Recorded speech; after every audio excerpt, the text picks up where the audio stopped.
আসন্ন দুর্গাপূজা নিয়ে সারা দেশে নিরাপত্তার কোনো ঝুঁকি নেই বলে মন্তব্য করেছেন স্বরাষ্ট্র উপদেষ্টা অবসরপ্রাপ্ত লেফটেন্যান্ট জেনারেল মোহাম্মদ জাহাঙ্গীর আলম চৌধুরী।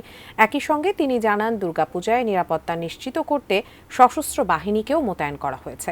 বিকেলে ঢাকার সোহরাওয়ার্দী উদ্যানে রমনা কালী মন্দিরে দুর্গাপূজার প্রস্তুতি পরিদর্শনে গিয়ে এসব কথা বলেন তিনি। দেশের সনাতন ধর্মাবলম্বীদের অভয় দিয়ে স্বরাষ্ট্র উপদেষ্টা বলেন, শারদীয় দুর্গাপূজার উৎসব সুষ্ঠুভাবে পালন সব ধরনের প্রস্তুতি নিয়েছে সরকার। সারা দেশে মাঠ প্রশাসনকে বিশেষ নির্দেশনা দেওয়ার পাশাপাশি মণ্ডপগুলোতে ৮ দফা নির্দেশনা পাঠানো হয়েছে বলেও জানান তিনি। একই সঙ্গে প্রতিটি মণ্ডপে স্বেচ্ছাসেবকরা যাতে ২৪ ঘণ্টা দায়িত্ব পালন করেন তা নিশ্চিত করার জন্য আহ্বান জানান স্বরাষ্ট্র উপদেষ্টা। অনুষ্ঠানে ঢাকা মহানগর পূজা উদযাপন কমিটির নেতারা বলেন, মহানগরে এবার ২৫৮টি মণ্ডপে শারদীয় দুর্গা উৎসবের আয়োজন করা হয়েছে।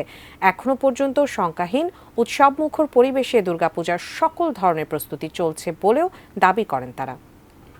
পূজা এবার নির্বিঘ্নে হবে। এই পূজা উদযাপনের জন্য আমরা সেনাবাহিনীকেও মোতায়েন করেছি, নৌবাহিনীকেও মোতায়েন করা হয়েছে, বিমান বাহিনীকেও মোতায়েন করা হয়েছে। এবার এই জন্য আপনারা কোথাও কোনো ধরনের বাধা বিপত্তি আপনারা ফেস করবেন না। প্লাস আমরা এনটিএনসির মাধ্যমে যেন কোথাও কোনো কিছু হলে যেন সাথে সাথে খবর পৌঁছে যায়, ওই ব্যবস্থা তো আমরা করেছি।